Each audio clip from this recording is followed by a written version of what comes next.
सोनभद्र में बीजपुर पुनर्वास कंपोजिट विद्यालय में 2 शिक्षकों के बीच मारपीट, विद्यार्थियों के सामने ही उलझ गए। मामला थाना पहुंचते ही दोनों अध्यापकों ने किया आपस में समझौता। कानपुर में विदेशी महिला से छेड़खानी का मामला है सामने। दिल्ली से लखनऊ जा रही तेजस एक्सप्रेस में आरपीएफ सिपाही पर छेड़खानी का आरोप है। शिकायत के बाद आरोपी सिपाही गिरफ्तार। झांसी के बसने गांव में हवन के बाद कन्या भोज के लिए आई बालिकाओं पर मधुमक्खियों का हमला। दर्जनों बच्चियों को मधुमक्खियों ने काटा। सभी सामुदायिक स्वास्थ्य केंद्र में भर्ती। वाराणसी के लाल बहादुर शास्त्री एयरपोर्ट को बम से उड़ाने की मिली धमकी। खबर के बाद प्रशासनिक महकमे में मचा हड़कंप। फूलपुर थाने में अज्ञात लोगों के खिलाफ मुकदमा दर्ज हुआ। सहारनपुर में फ्रांस से भारत घूमने आए टूरिस्ट को सड़क दुर्घटना में आई चोट। ऋषिकेश से चंडीगढ़ बाइक से घूमने जा रहे थे। पुलिस ने घायल को मेडिकल कॉलेज में करवाया भर्ती। सहारनपुर के रामनगर में युवक को बदमाशों ने मारी गोली। 3 दिन पहले बहन के यहाँ आए युवक की किराएदारों से हुई थी झड़प। जांच पड़ताल में जुटी पुलिस। गोरखपुर के झुग्गिया बाजार में सरेआम चली गोली। एक युवक घायल हुआ। 3 आरोपी पकड़े गए। 6 महीने पहले हुआ था विवाद। होली के मद्देनजर खाद्य सुरक्षा विभाग की छापेमारी। मिलावटी मावा सप्लाई करने वालों के खिलाफ अभियान। बागपत से दिल्ली जा रही मावे की 30 गाड़ियां जब्त की गई। जांच के लिए भेजा गया नमूना। मथुरा के आशापुरी में चोरों ने बाइक पर किया हादसा। ताला तोड़कर बाइक चोरी की वारदात सीसीटीवी में कैद हो गई है। तलाश में जुटी है पुलिस।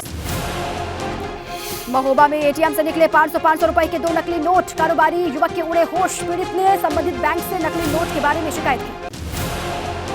माफिया अतीक अहमद के गुर्गे पर बुलडोजर एक्शन हुआ। सफदर अली के घर चला प्रशासन का बुलडोजर। धूमनगंज के चकिया इलाके में अवैध संपत्ति ध्वस्त की गई। लखनऊ में भूमाफियाओं पर चला प्रशासन का बुलडोजर। कब्जा किए गए घर को पुलिस ने करवाया खाली। दबंगों ने पीड़ित के घर किया था कब्जा। विधान परिषद में सीएम योगी ने विपक्ष पर साधा निशाना। का पहले बच्चों और नौजवानों का हक मारा जाता था। हमारी सरकार उनका हक दिलाने का काम कर रही है। सीएम योगी ने विपक्ष पर हमला बोलते हुए कहा, पहले यूपी में अपराध का बोलबाला था। हमने 6 साल में यूपी की पहचान बदल दी। अब्बास और निकत अंसारी मिलन कांड पर बड़ा एक्शन हुआ। चित्रकूट जेल अधीक्षक अशोक कुमार गिरफ्तार किए गए। जेलर संतोष कुमार को भी किया गया गिरफ्तार। पीलीभीत में हाईवे पर खतरों से खेलता किसान। बाइक के सहारे इंजन ले जाते हुए किसान का जानलेवा स्टंट। थाना कोतवाली क्षेत्र के नकटा दान चौराहे का मामला। हापुड़ में दरोगा की मेज पर बैठा हुआ दिखा कुत्ता। कुत्ते का मेज पर आराम फरमाते हुए वीडियो सोशल मीडिया पर वायरल। हापुड़ देहात थाना क्षेत्र के अयोध्या पुलिस चौकी का मामला। बाराबंकी में चोरों ने मेडिकल स्टोर का शटर तोड़कर चोरी की। चोरी की घटना सीसीटीवी में कैद हो गई है। पुलिस पर लग रहा है लापरवाही का आरोप। लखनऊ मोबाइल टावर पर चढ़ा बस ड्राइवर। डीजल कटौती को लेकर नाराज बताया जा रहा ड्राइवर अलीगढ़ डिपो का है। टावर पर चढ़ने वाला ड्राइवर। बिजनौर में आवारा पशुओं के झुंड से परेशान किसान। आवारा पशु से तंग आकर किसान ने 2 बीघे गेहूं की फसल को बर्बाद की। सोशल मीडिया पर किसान ने वीडियो वायरल किया। थाना मंडावर के नाईवाला इलाके का मामला। कानपुर का सेंट्रल रेलवे स्टेशन एक बार फिर पकड़ी गई। यहां पर शराब। बिहार जाने वाली ट्रेन से अलग अलग ब्रांड की अंग्रेजी शराब की 77 बोतलें बरामद की गई हैं। 2 लोग हिरासत में लिए गए। पूछताछ जारी। आपसी रंजिश में मुजफ्फरनगर में 60 साल के बुजुर्ग के घर के दरवाजे पर गोली मारकर हत्या। पड़ोसियों पर वारदात को अंजाम देने का शक है। घटना के बाद हत्यारे फरार हैं। गिरफ्तारी के लिए पुलिस ने 3 टीमें गठित की। बुलंदशहर में महंगाई के खिलाफ कांग्रेस का हल्ला बोल। गैस सिलेंडर की बढ़ती कीमतों को लेकर प्रदर्शन किया। गोरखपुर में कमर्शियल और घरेलू गैस सिलेंडर की कीमतों में वृद्धि के खिलाफ सड़क पर उतरे समाजवादी पार्टी के कार्यकर्ता। सरकार के खिलाफ नारेबाजी। जालौन में भी गैस के दाम में वृद्धि और कमर तोड़ महंगाई के खिलाफ सड़क पर उतरे कांग्रेसी। गैस सिलेंडर को भी सड़क पर रखकर किया प्रदर्शन। प्रयागराज में होली के पहले घरेलू रसोई गैस की कीमतों में 50 रुपए का इजाफे का विरोध किया गया। कांग्रेसियों ने हाथों में तख्तियां लेकर सरकार के खिलाफ नारेबाजी की। रायबरेली में घरेलू गैस के दाम में वृद्धि का विरोध। कांग्रेस कार्यकर्ताओं ने डीएम कार्यालय के सामने प्रदर्शन किया। केंद्र सरकार के खिलाफ की नारेबाजी। सहारनपुर में भी बढ़ती महंगाई और गैस सिलेंडर की बड़ी कीमतों को लेकर कांग्रेस कार्यकर्ताओं का हल्ला बोल। कलेक्ट्रेट के सामने जोरदार प्रदर्शन किया। सुल्तानपुर की सांसद मेनका गांधी ने तमाम अटकलों पर लगाया विराम। आगे भी भाजपा में ही रहने की बात कही। संसदीय क्षेत्र में 3053 लाभार्थियों को पीएम आवास के स्वीकृति प्रमाण पत्र भी सौंपे। चंपावत में 9 मार्च से शुरू होने वाले सुप्रसिद्ध माता पूर्णागिरी मेले की तैयारियां तेज। जिलाधिकारी ने इसके बारे में जानकारी दी। बिजनौर में आवारा पशुओं से परेशान किसान का अनोखा विरोध। किसान ने ट्रैक्टर से खुद रौंदी 5 बीघा लहलाती हुई अपनी फसल। रायबरेली में शहीद राघवेंद्र का राजकीय सम्मान के साथ किया गया अंतिम संस्कार। राज्य मंत्री दिनेश प्रताप सिंह ने शहीद के नाम पर तोरण द्वार बनवाने के साथ साथ परिजनों को हर मुमकिन मदद का दिया भरोसा। चंदौली में वार्ड नंबर 2 के शास्त्री नगर स्थित ब्लॉसम एकेडमी के प्रिंसिपल ने 1 दर्जन से अधिक छात्रों को परीक्षा केंद्र से बाहर निकाला। बच्चों के लिए उत्तराखंड सरकार की नई पहल। अब प्रदेश की सरकारी स्कूलों में शुरू होगी स्मार्ट क्लासेस। पुलिस से पहले एटा में मिलावटखोरों के खिलाफ कार्रवाई। खाद्य विभाग की टीम ने दर्जन भर दुकानों पर मारा छापा। मिर्जापुर पुलिस को मिली बड़ी कामयाबी। 47,146 किलो गांजे के साथ 2 तस्कर गिरफ्तार किए गए। तस्करी में इस्तेमाल कार भी बरामद। आगरा में पप्पू कुशवाहा की 3 करोड़ 30 लाख की संपत्ति कुर्क, 5 अचल संपत्ति, 3 खाते और 5 गाड़ियां सीज। वाराणसी में नकली दवाओं की सप्लाई करने वाले गैंग का पर्दाफाश हुआ। एसटीएफ ने गैंग के सरगना को गिरफ्तार किया। लगभग 7.5 करोड़ रुपए की दवाइयां बरामद की। उन्नाव में होली के त्योहार को देखते हुए आबकारी विभाग ने की बड़ी कार्रवाई। छापेमारी के दौरान पुलिस ने 3 लोगों को किया गिरफ्तार। सहारनपुर में बदमाश ने दिन दहाड़े युवक को मारी गोली, घायल को जिला अस्पताल में करवाया गया भर्ती। कुशीनगर में मां ने 3 साल के मासूम की चाकू मारकर की हत्या। बेटे को चाकू मारने के बाद खुद किया आत्महत्या का प्रयास। सहारनपुर में बच्चे के पीछे भागता स्ट्रीट डॉग सीसीटीवी में कैद हुआ। ट्यूशन पढ़ने जा रहा था मासूम ने किसी के घर में घुसकर जान बचाई। उमेशपाल हत्याकांड के बाद पुलिस लगातार कर रही है छापेमारी। पुलिस और स्वाट टीम ने छापेमारी के दौरान कई लोगों की तलाशी ली। आगरा में कलू के बेटे ने मां के सिर में पत्थर मारकर उतारा मौत के घाट। लॉकर की चाबी ना देने पर विवाद हुआ था। और यहाँ में प्रधानमंत्री गरीब कल्याण अन्न योजना में बांटे जा रहे राशन में हो रही मिलावट। प्लास्टिक के चावल का वीडियो ग्रामीणों ने किया वायरल। अहमदाबाद जेल में बंद अतीक अहमद की सुरक्षा का मामला। अतीक अहमद की याचिका पर सुप्रीम कोर्ट सुनवाई के लिए हुआ तैयार। कन्नौज में एलपीजी गैस से भरा टैंकर बेकाबू होकर के पलटा। एक्सप्रेसवे के दोनों तरफ वाहनों का लगा लंबा जाम।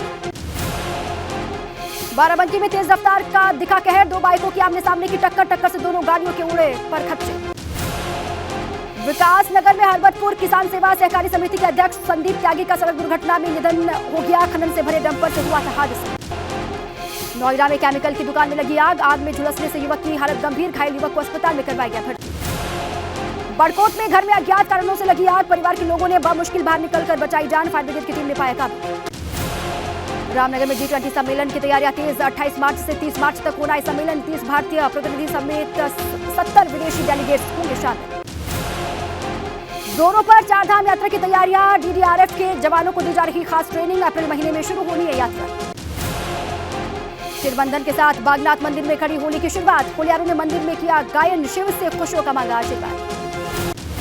प्रयागराज के उमेशपाल हत्याकांड में एक के बाद एक लगातार कार्रवाई का दौर जारी है। और इसी कड़ी में आज एक बार फिर प्रयागराज में बुलडोजर ने एक घर को जमींदोज कर दिया। गुरुवार की सुबह से ही प्रयागराज के चकिया इलाके में मौजूद इस घर को गिराने के लिए बुलडोजर तैनात हो गए हैं। घर के मालिक का नाम सफदर अली है। सफदर अली की हथियारों की एक दुकान है। बुधवार को अतीक के गुर्गे जफर अहमद के घर पर तलाशी के दौरान जो एयरगन मिली थी वो सफदर अली की दुकान से ही खरीदी गई थी। आरोप है कि उमेशपाल हत्याकांड में भी सफदर की दुकान के हथियारों का इस्तेमाल हुआ था। सफदर अली का घर गिराए जाने से 2 दिन पहले प्रयागराज विकास प्राधिकरण की तरफ से नोटिस भेजा गया था, जिसके बाद विकास प्राधिकरण और पुलिस की टीम ने सफदर अली के इस मकान को जमींदोज कर दिया। पूरा का पूरा घर आपको जमीन में बिखरा हुआ दिखाई देगा। मलबा उसका आसपास के मकानों में बिखरा हुआ दिखाई देगा। आसपास की मकानों के छत पर मलबा जाकर गिरा है। और ये मशीन देखिए किस तरीके की भीमकाय ये मशीन है। अब ये मशीन अंदर की तरफ बढ़ती हुई जा रही है और अंदर की तरफ जो पीछे का कुछ हिस्सा थोड़ा बहुत बचा है उसे तोड़ा जा रहा है। इसके पहले बुधवार को प्रयागराज प्रशासन ने अतीक अहमद के करीबी जफर अहमद का मकान जमींदोज कर दिया था, जिस पर अतिक्रमण करके अवैध रूप से मकान बनवाने का आरोप है। उमेशपाल हत्याकांड के तार की जांच अब बरेली सेंट्रल जेल तक जा पहुंची है, जहां माफिया अतीक अहमद का भाई अशरफ कैद है। उमेशपाल हत्याकांड में साजिश के तार पहले दिन से बरेली सेंट्रल जेल में बंद अतीक के भाई अशरफ से जुड़े हैं। लेकिन अब इस मामले में बड़ा खुलासा हुआ है कि अशरफ ने जेल के अंदर से ही व्हाट्सएप कॉल के जरिए उमेशपाल की हत्या की साजिश रची थी। प्रयागराज में हुई अधिवक्ता उमेशपाल की हत्या के तार बरेली से जुड़ते नजर आ रहे हैं। बरेली की सेंट्रल जेल में बंद बाहुबली अतीक अहमद का भाई पूर्व विधायक अशरफ इस घटना में शामिल बताया जा रहा है। सूत्रों से मिली जानकारी से ये पता चला है कि जेल के अंदर से हत्या की साजिश रची गई। इस खुलासे के बाद अब UP STF Bareilly central jail के जेल अधीक्षक और अशरफ की सुरक्षा में तैनात होने वाले जेल कर्मियों से पूछताछ करने की तैयारी कर रही है।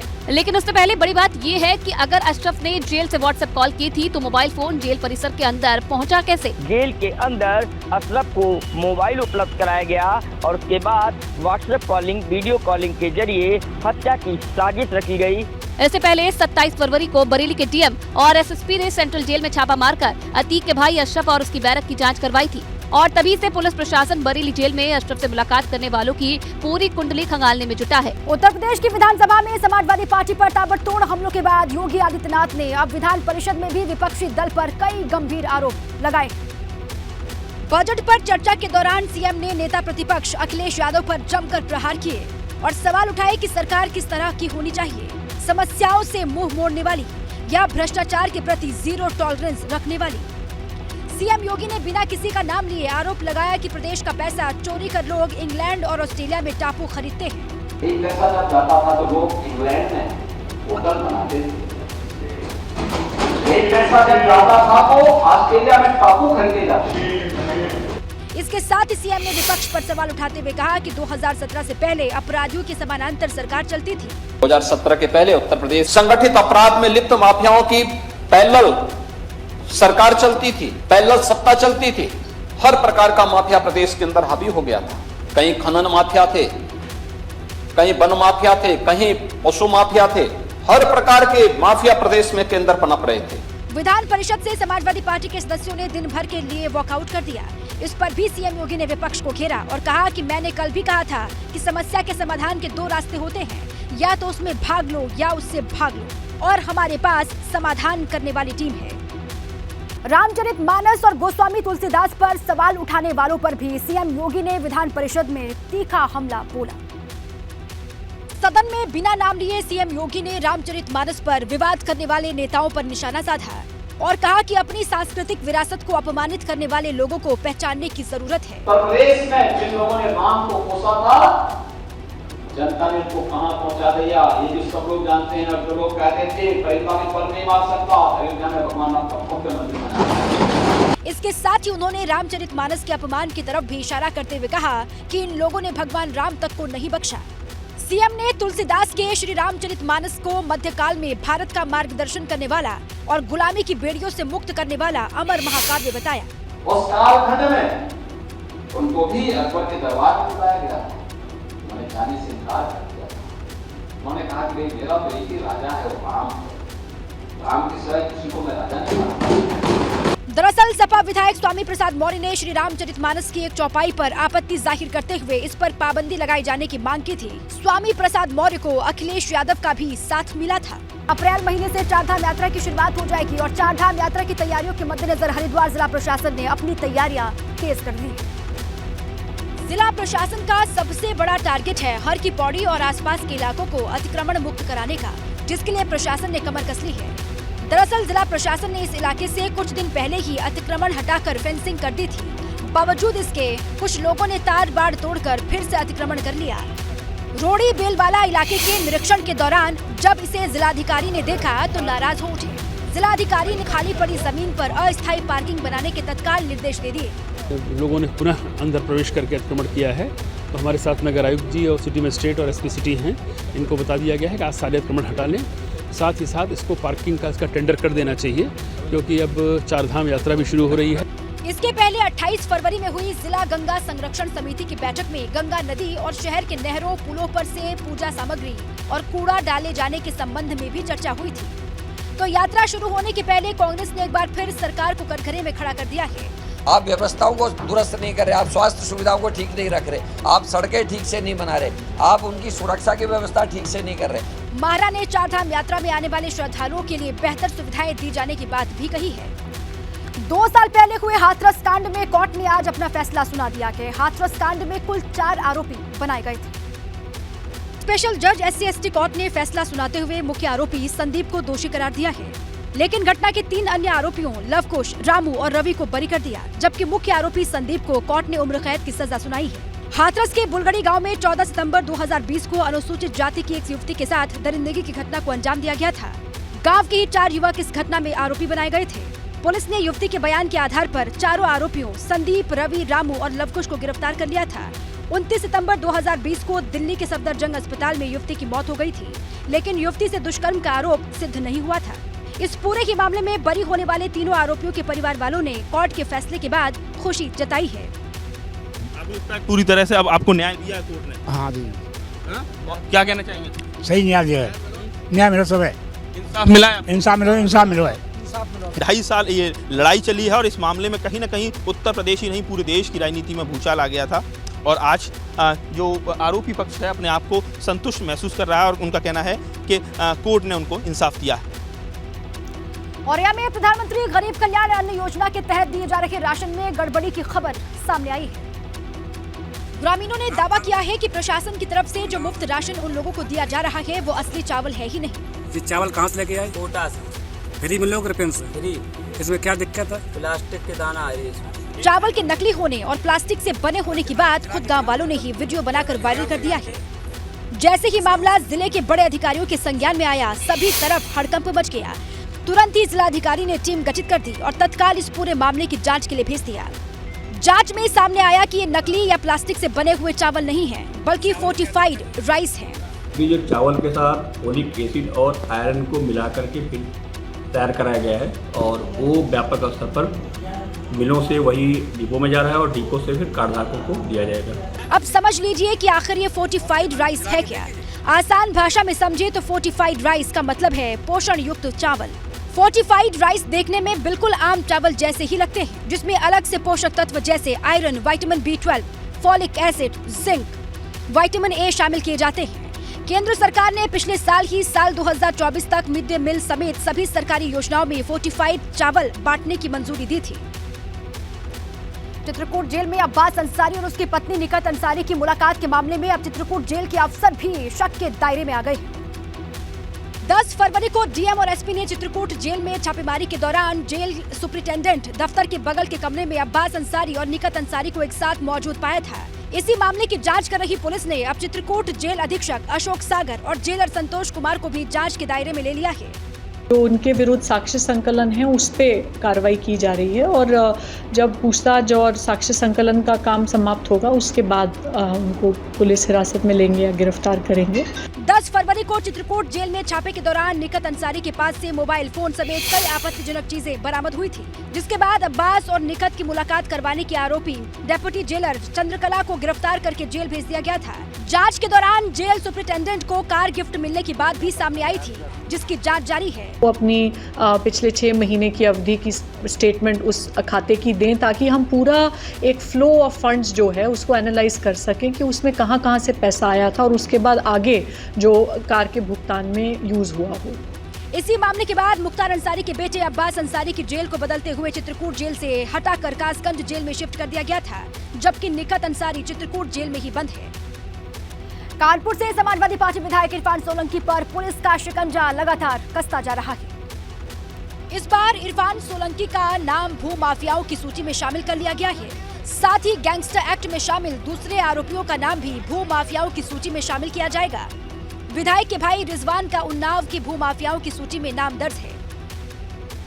इसके बाद विधायक इरफान सोलंकी समेत सभी गैंगस्टर एक्ट के आरोपियों का नाम सूची में शामिल होने के बाद पुलिसिया कार्रवाई का दायरा बढ़ जाएगा। प्रक्रियागत चीजें हैं जो की जा रही हैं और चूंकि ये गैंगस्टर एक्ट के तहत विवेचना हो रही है तो ये सारे लोग भूमाफिया की श्रेणी में जाएंगे। पुलिस की माने तो उनकी ये लिस्ट अगले 1-2 दिनों में पूरी तरीके से तैयार हो जाएगी।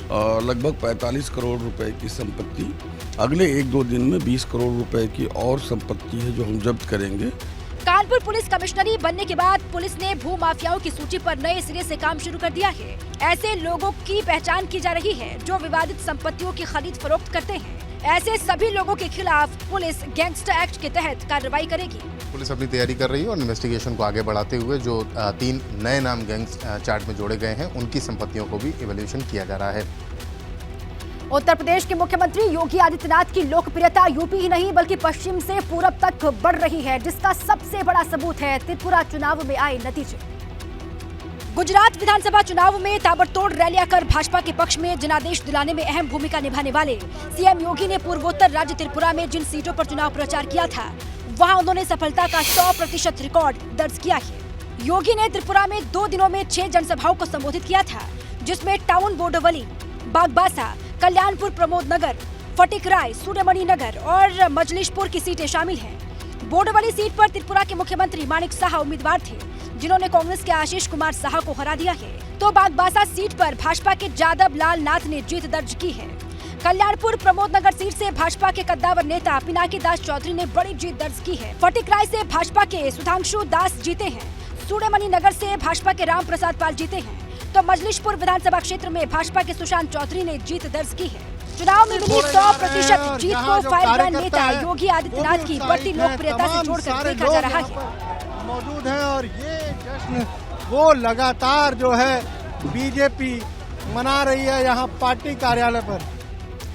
भारतीय जनता पार्टी ने मिशन 2024 के लिए अभी से ही अपनी पूरी ताकत झोंक ली है। यूपी में सभी 80 सीटों पर विजय पताका फहराने के लिए भाजपा ने मंथन शुरू कर दिया है। भाजपा की इस रणनीति को सफल बनाने के लिए राष्ट्रीय महामंत्री सुनील बंसल को कमान सौंपी गई है, जिनके पास यूपी के 80 में से 14 सीटों पर जीत की जिम्मेदारी है। यूपी के मिशन 80 लक्ष्य के मद्देनजर हारी हुई 14 लोकसभा सीटों के लिए भाजपा पूरी ताकत झोंकने वाली है। उन सीटों पर अमित शाह और प्रधानमंत्री मोदी के जनसभाओं के कार्यक्रम तय किए जा रहे हैं। 12 सीटें ऐसी हैं जो 2014 में हम जीते थे, 2 सीटें ऐसी हैं जो हम 2014 में भी नहीं जीत पाए थे। हम पूरे लक्ष्य के साथ और पूरी तैयारी के साथ और हमारी सरकारों के रिपोर्ट कार्ड के साथ जनता के बीच में जाएंगे। एबीपी गंगा से बात करते हुए भाजपा प्रदेश अध्यक्ष ने भारतीय जनता पार्टी के संगठन विस्तार के बारे में बात की। हमारे यहाँ कोई परंपरा के आधार पर हम लोग नहीं चला रहे। हम समाजवादी पार्टी नहीं है कि साहब मुलायम सिंह जी से अखिलेश जी तक ही पहुंची है। दिल्ली की सत्ता तक जाने वाला रास्ता उत्तर प्रदेश से होकर ही गुजरता है। लोकसभा चुनाव में यूपी देश की दिशा तय करता है, क्योंकि सूबे में 80 लोकसभा सीटें हैं। 2014 की अपेक्षा 2019 के लोकसभा चुनाव में भाजपा को कम सीटें मिली, जिसके बाद ही 2024 में भाजपा ने सूबे की सभी 80 सीटें जीतने का टारगेट तय किया है।